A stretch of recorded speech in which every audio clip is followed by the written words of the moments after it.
Hello student. तो मैंने कई दिनों से काफ़ी सारी वीडियो नहीं डाली हैं क्योंकि मेरे पेपर चल रहे थे। ठीक है, आज मैं एक नई वीडियो लेके आ गया हूँ। Class 11 chapter 1 some basic concept of chemistry. इसमें हम लॉ ऑफ केमिकल कंजर्वेशन पढ़ेंगे, जितने भी लॉ हैं टोटल। ठीक है, तो कापी पेन ले लीजिए। ठीक है, एक एक करके सभी लॉ करेंगे बिल्कुल बेसिक से। ठीक है, चलिए शुरू करते हैं। पहला लॉ है law of conservation of mass. Law of conservation of मास। देखो, जितने भी लॉ है ना कंजर्वेशन ऑफ मास के, जितने भी लॉ हैं कंजर्वेशन ऑफ मास के, कंजर्व से बस एक ही चीज याद रखनी है कि कंजर्व का मतलब क्या है कि वो चीज ना तो बनी है, ठीक है, ना वो चीज हम मिटा सकते हैं। ठीक है, दो ही बात है, ना हम उसे बना सकते ना मिटा सकते। सिंपल सी बात ये है, क्योंकि कंजर्व का मतलब ये है कांस्टेंट, सेम। अब सेम चीज कब रहेगी, ना तो हम उसे बिगाड़ सकते ना ही मिटा सकते। कहने का मतलब उसमें कोई चेंज नहीं आएगा, जैसा है वो वैसा ही रहेगा। तो पहले ऐसे कर लेते law of conservation of mass. अब law of conservation of mass कैसे, जैसे मैं पहले ही एग्जांपल ले लेता हूँ, डेफिनेशन बाद में लिखेंगे इसकी। जैसे आइस से वाटर बनना, आइस से वाटर बनना, क्या ये लॉ ऑफ कंजर्वेशन ऑफ मास है? हाँ, ये लॉ ऑफ कंजर्वेशन ऑफ मास है। मान लो सपोज करो ये 5 लीटर की क्या है, एक आइस है। अब इसको मैं अगर पिघलाता हूँ तो क्या ये 5 लीटर ही रहेगी? ऑब्वियस है 5 लीटर ही रहेगी, क्योंकि पानी तो है।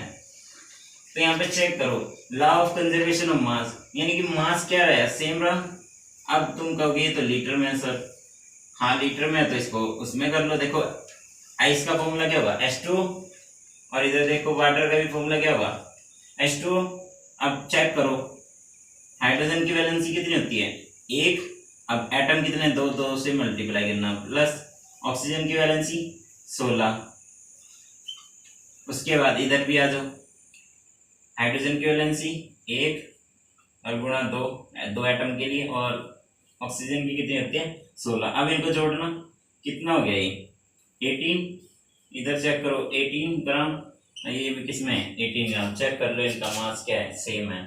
तो यहाँ पे हो गया ना proof, law of conservation of मास। ये तो था एग्जांपल। अब इसकी डेफिनेशन कर लेते हैं। तो डेफिनेशन में क्या लिखना है, इधर कर देता हूँ। तो यहाँ पे ये लिखना है मास can neither be created, mass can neither be created and nor be destroyed। ठीक है, ना तो हम मास को बना सकते ना ही बिगाड़ सकते, सिर्फ हम क्या है उसे एक फॉर्म से दूसरे फॉर्म में रख सकते हैं। यानी कि वो किस में था पहले, सॉलिड स्टेट में, फिर किस में हो गया, लिक्विड स्टेट में, पर मास उसका वही रहा। चेक कर लो, सिर्फ हम क्या है एक स्टेट से दूसरी स्टेट में ट्रांसफर कर सकते हैं, पर मास वही रहेगा जितना है।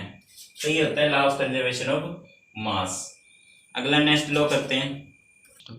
अगला लॉ है लॉ ऑफ डेफिनेट प्रोपोर्शन। देखो लॉ ऑफ कंजर्वेशन में तो सिंपल सी बात है कि मास को ना तो हम मिटा सकते ना ही बना सकते। और जो स्टूडेंट क्या है कॉपी पेन नहीं ले रहे हैं वो कॉपी पेन ले लें प्लीज। जब तक आप लिखोगे नहीं तब तक समझ में नहीं आएगा बिल्कुल भी, तो लिख के जरूर देखना है। तो नोट्स बना लीजिए, अच्छे नोट्स हैं, बिल्कुल प्रॉपर वे में समझा रहा हूँ। जो मैं यहाँ करा रहा हूँ वही पेपर में लेकर आना, पूरे मार्क्स आएंगे इसमें। ठीक है, तो लॉ ऑफ डेफिनेट प्रोपोर्शन में क्या है कि देखो डेफिनेट और इसको दूसरा नाम कहते हैं कांस्टेंट भी बोल देते हैं, लॉ ऑफ कांस्टेंट प्रोपोर्शन। तो दोनों ही ठीक है, पेपर में कुछ भी आ सकता है, तो कंफ्यूज मत होना, क्योंकि दोनों का नाम, क्योंकि डेफिनेट का मतलब क्या है सेम, और कांस्टेंट का मतलब भी क्या है सेम, दोनों बातें सेम ही है। ठीक है, तो लॉ ऑफ डेफिनेट प्रोपोर्शन देखो इसका मीनिंग समझ लेते हैं। डेफिनेट मतलब क्या होता है, सेम। और प्रोपोर्शन का याद रखना, क्या होता है प्रोपोर्शन का मीनिंग, रेशियो। क्या होता है, रेशियो। अब रेशियो क्या रहेगा, देखो सेम कह रहा है ये, तो सेम रेशियो, सेम रेशियो किसका रहेगा, देखो सेम रेशियो किसका रह सकता है, जो भी एलिमेंट हो उस एलिमेंट का क्या रहेगा, मास सेम रहेगा। अब वो एलिमेंट हमें देखने हैं। अब इसका पहले एग्जांपल ले लेते हैं अच्छा सा, बाद में डेफिनेशन करेंगे, क्योंकि एग्जांपल से क्या है डेफिनेशन बन जाती है। अब लॉ ऑफ डेफिनेट प्रोपोर्शन में बता देता हूँ। देखो आपने क्या है, 3 वाटर लिए, मान लीजिए मैंने सी वाटर लिया, सी वाटर, ठीक है। एक लिया मैंने टैप वाटर, टैप वाटर क्या होता है बच्चों, नल, नल का पानी, ठीक है। और एक क्या मैंने ले लिया, रेन वाटर, ठीक है। अब वाटर है तो वाटर का फॉर्मूला क्या रहेगा, सेम रहेगा, H2O, इसमें भी H2O और इसमें भी H2O। चेक करो इसमें कितने एलिमेंट है, 2 एलिमेंट है, हाइड्रोजन ऑक्सीजन, हाइड्रोजन ऑक्सीजन और हाइड्रोजन ऑक्सीजन। अब यहाँ पे चेक करो 2 एलिमेंट हैं और स्टेट कितनी है, 3 है। स्टेट का मतलब अलग अलग जगह है, एक तो क्या है सी वाटर है यानी कि समुद्र का पानी, एक टैप वाटर है और एक रेन वाटर है। सब में क्या है तो वाटर अलग अलग, यानी जो उसकी क्या है क्वालिटी है वो तो अलग अलग है पर है वाटर। अब चेक करो हाइड्रोजन और ऑक्सीजन का रेशियो देखना है हमें, रेशियो क्या रहेगा। देखो अब यहाँ पे हाइड्रोजन का रेशियो क्या है, चेक करो, 2 है ना, एटम गुणा हो जाएगा 2 से, 2 एकम 2। रेशियो किसका देखना है, ऑक्सीजन का, ऑक्सीजन का कितना आता है 16। चेक करो 2 एकम 2 और 16, तो कट जाएगा कितने पे, 2 पे, 2 8 16, 2 8 16, कितना आ गया 1:8। इसमें भी चेक करो क्या आएगा, यही आएगा, सब में सेम आएगा, 1:8 और 1:8। स्टूडेंट को जिसको दोबारा नहीं समझ में दोबारा देख लो। देखो मैंने क्या लिया, 3 वाटर लिए हैं और मुझे उसका रेशियो बताना है, तो रेशियो बताने, अच्छा जिसको वैलेंसी याद नहीं है वो क्या है, वैलेंसी देख ले पहले, 10th या 9th की क्लास में मिल जाएगी, ठीक है, देखने को तुम्हें। वैलेंसी अगर नहीं याद होती है वो मुझे कमेंट कर सकता है, मैं वैलेंसी के ऊपर एक दूसरी वीडियो बना दूंगा। वैलेंसी बहुत जरूरी याद है। और एक दूसरा एटॉमिक मास, एटॉमिक मास में सिंपल बता देता हूँ आपको क्या करना है। 1 से 10 सीरीज है, 1 से 20 तक नॉर्मल याद कर लो एलिमेंट, कैल्शियम तक, हाइड्रोजन से कैल्शियम तक याद कर लो। देखो 1 से 10 में तो क्या करना है, हमें डबल करना है। जैसे हाइड्रोजन है, हाइड्रोजन का तो पहले 1 ही रखना है, दूसरे पे क्या आता है हाइड्रोजन के बाद हीलियम, हीलियम का क्या कर दो, डबल कर दो, 2 दूनी 4। लिथियम है तो 3 है तो क्या कर दो 6 कर दो, 2 3 6, सबका डबल कर दो 1 से 10 तक में। उसके बाद क्या है 11 से आगे, 11 से आगे कौन आता है, सोडियम। 11 से आगे क्या करना है हमें, जो ओड नंबर है, ओड नंबर किससे शुरू होते हैं, 1 3 5, ओड नंबर यहां से स्टार्ट होते हैं, ये ओड नंबर है। ओड नंबर में क्या करना है, एक डबल करके ना उसमें एक जोड़ देना, जैसे 11 दूनी 22 है, कितना हो जाएगा 23, ठीक है। और बाकियों में क्या करना है, जो इवन है, इवन में क्या है सिंपल डबल करना है। एन के बाद क्या होता है मैग्नीशियम, मैग्नीशियम कितना होता है 12 12 दूनी 24, इसमें सिर्फ डबल करना है। ओड वाले केस में क्या करना है, आपको एक जोड़ देना है डबल करने के बाद। तो ऐसे आप एटॉमिक मास निकाल सकते हो, वैसे इसमें एटॉमिक मास की जरूरत है। उसके बाद है देखो, अब ये तो आसान हो गया बिल्कुल, अगर हमें एटॉमिक मास याद है तो मैंने भी इसका रेशियो निकाल लिया, इसमें भी रेशियो निकाल लिया, इसमें भी। तो हम यहाँ पे क्या लिखते हैं, here oxygen and hydrogen ratio are same. क्या है, हाइड्रोजन और ऑक्सीजन रेशियो सेम है। देखो इसकी डेफिनेशन कैसे बनेगी, अब ये चेक करो क्या है, कंपाउंड है, वाटर क्या एक तरह का कंपाउंड ही तो है। अब उसमें क्या है, एलिमेंट है, और एलिमेंट का रेशियो क्या है, सब में सेम है, बस बन गई डेफिनेशन यहाँ से। अब जिसको एग्जांपल उतारना है वो जल्दी से एग्जांपल उतार लो। मैं साइड खड़ा हो जाता हूँ, जैसे स्क्रीनशॉट लेना है स्क्रीनशॉट ले लो। तो ले लिया, ठीक है। अब इसकी डेफिनेशन बनाते हैं, आसान सी बनेगी बिल्कुल।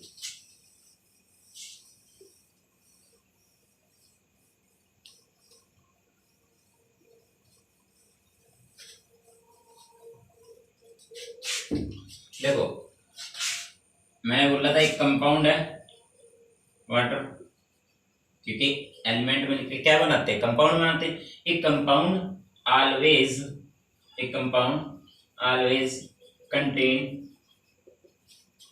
द एग्जैक्टली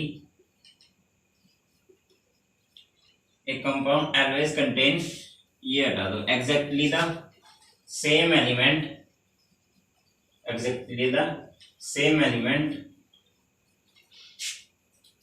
एक compound always contain exactly the same element. Check कर लेना उसमें हाइड्रोजन ऑक्सीजन क्या है, सिर्फ दो ही एलिमेंट है, तीनों अलग अलग स्टेट में। एग्जैक्टली क्या है उसमें, सेम एलिमेंट है, और बाय किससे है, बाय सेम मास या same ratio, by same mass. A compound always contain exactly the same element by mass या same mass। अब देखो उसमें मास क्या था, हाइड्रोजन का सब में 1 था, और ऑक्सीजन का क्या था 8, सब में क्या था 1:8। तो हम यहाँ पे ऐसे भी लिख सकते हैं, compound exactly contain the exactly same element by same proportion by mass, ऐसे भी लिख सकते हैं। And bears small whole number ratio। देखो होल नंबर को मैं शॉर्ट में लिख रहा हूँ NO, whole number ratio by mass,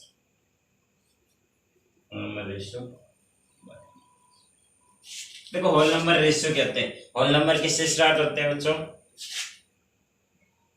देखो होल नंबर से ये मत समझना कि नेचुरल नंबर है, होल नंबर किससे स्टार्ट होते हैं, 0 से, यानी 0 1 2 3, तो वो क्या कहलाते हैं होल नंबर। फ्रैक्शन में कभी नहीं होते, तो वो क्या कहलाएंगे होल नंबर। तो सिंपल सी डेफिनेशन है, कंपाउंड है जिसमें क्या मिलेंगे, सेम एलिमेंट मिलेंगे बाय मास मिलेंगे, और वो क्या देंगे, small whole number ratio by mass. ठीक है, तो नेक्स्ट लॉ करते हैं इसके बाद। उसके बाद है एवोगाड्रो लॉ। देखो एवोगाड्रो लॉ क्या है, तो उससे पहले हमने लॉ ऑफ डेफिनेट प्रोपोर्शन कर लिया है। बहुत ही अच्छा एग्जांपल था उसमें, सी वाटर, टैप वाटर और रेन वाटर। इसी को याद रखना और डेफिनेशन अपने आप बन जाएगी। सबसे पहले क्या है, एग्जांपल ध्यान में रखो कि कैसे बनाए हो, तो मैन एग्जांपल से याद हो जाएगा। उसके बाद है एवोगाड्रो लॉ। देखो एवोगाड्रो शायद तुमने पढ़ा भी होगा, एवोगाड्रो नंबर कितना होता है, तो एवोगाड्रो नंबर तुम बताओगे कि कितना होता है, अब बाद में आपसे पूछूंगा। तो एवोगाड्रो लॉ क्या होता है, ये क्या कहता है, देखो इसका भी एग्जांपल ले लेते हैं पहले। जैसे मैंने कोई रिएक्शन ले ली H2 प्लस Cl2, और ये क्या देगा HCl। क्या ये रिएक्शन ठीक है, नहीं, अभी ये बैलेंस नहीं है, चेक कर लो, 2 से मल्टीप्लाई करना पड़ेगा, होगी बैलेंस। अब देखो ये क्या कहता है, 1 वॉल्यूम तो ले लो इसका, क्योंकि 1 ही है, 1 मोल है तो इसके साथ कुछ नहीं होता है, तो कितना होता है 1 होता है। तो 1 वॉल्यूम मैंने इसका ले लिया, और प्लस 1 वॉल्यूम इसका ले लिया, है ना। उसने कितना दे दिया, 2 वॉल्यूम दे दिया। क्या कुछ फर्क है, 1 + 1 तो 2 ही होता है, और इक्वल टू 2 होता है। बात ठीक है, बस यही बात है इसमें भी। तो ये क्या कहता है, देखो बहुत आसान है, 1 मोल इसका लो, 1 मोल इसका लो, और वो 2 मोल दे दी। देखो 1 वॉल्यूम इसका लिया, 1 वॉल्यूम कितना दे दिया, 2 वॉल्यूम। ये तो बहुत आसान है। अब इसे डेफिनेशन में कैसे अप्लाई करेंगे, देखो चेक करो, यहाँ इक्वल वॉल्यूम है, इधर भी लेफ्ट साइड में भी राइट साइड में भी 2, इधर भी है उधर भी 2 है। देखो तो यहाँ पे भी ऐसे ही लिखना है, equal volume of all gases, equal volume of all gases. अब देखो गैसियस स्टेट में तो गैसियस लिख दो यहाँ पे, equal volume of all gases contains equal number of moles, contains equal number of moles at same temperature and pressure। देखो ये क्या कह रहा है, equal volume of all gases contain equal number of moles at same temperature and pressure. देखो same temperature और pressure का मतलब क्या है कि ये जो गैसियस रिएक्शन हुई है ना वो सेम टेम्परेचर और प्रेशर भी है। अब वो वॉल्यूम जब ही तो मिलेगा जब क्या है सेम टेम्परेचर और क्या होगा सेम प्रेशर होगा, तो जब ही वो रिएक्शन क्या है पॉसिबल है, अन्यथा क्या है ये रिएक्शन पॉसिबल नहीं होगी, कोई और रिएक्शन में बदल जाएगी। तो इसके लिए क्या है हमें स्टैंडर्ड टेम्परेचर यहीं मेंटेन करके रखने हैं, जो हमें टेम्परेचर चाहिए वही अप्लाई यहाँ पे करना पड़ेगा। अब कई स्टूडेंट कहेंगे इक्वल नंबर ऑफ मोल्स क्या है सर, देखो इक्वल नंबर ऑफ मोल्स क्या है, 1 मोल में इसका ले लूँ और 1 मोल में इसका ले लूँ, चेक करो कितना मिलेगा मुझे, 2 मोल मिल जाएगा, बस यही तो है एवोगाड्रो लॉ। तो अब हाँ एवोगाड्रो लॉ की वैल्यू बतानी थी आप सबको, बताइए एवोगाड्रो लॉ की वैल्यू कितनी होती है। देखो कुछ स्टूडेंट कह रहे होंगे कि 6.7 है इंटू 10 की पावर 11 कह रहे होंगे आई थिंक। उस देखो जो वैल्यू याद रखने का तरीका क्या है इसमें, 1023 याद रखना पहले, सबसे पहले आप, ठीक है। 1023 का मतलब क्या है, देखो ये वैल्यू याद रखो, देखो 6.022, 1023 का मतलब क्या है, देखो 10 लिख लो और उसकी पावर कितनी है 23, ठीक है। तो ये कितना है 6.022 इंटू 10 की पावर 23 मोल। मोल की में इसकी यूनिट ये आपको पता है, जिसको नहीं समझ में आया वो दोबारा वीडियो वापस चला के देख ले, सारा समझ में आ जाएगा बिल्कुल, ठीक है। अगले जो बाकी लॉ बचे हैं हम नेक्स्ट वीडियो में करेंगे। तब तक के लिए मैं कुछ बात बोलना चाहूँगा कि जो स्टूडेंट सोचते हैं कि सिर्फ वीडियो देखने से काम चल जाएगा, वो बिल्कुल काम नहीं चलेगा। आपको क्या है पेन कॉपी लेके आपको उसके नोट्स बनाने होंगे, जब जाके क्या आपको कुछ ना कुछ समझ में आएगा।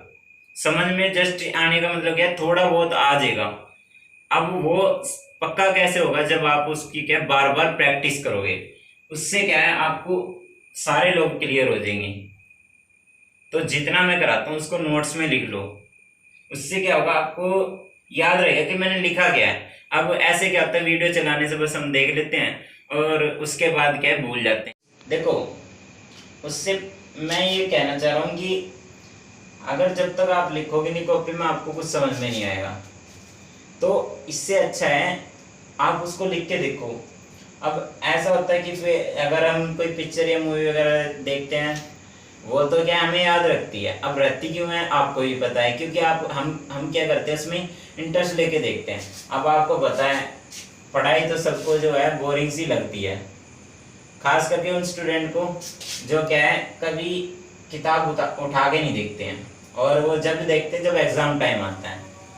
तो इससे पहले क्या है आप इनको लिख के देखो, लिखने से क्या वीडियो क्या यहीं पे करते हैं।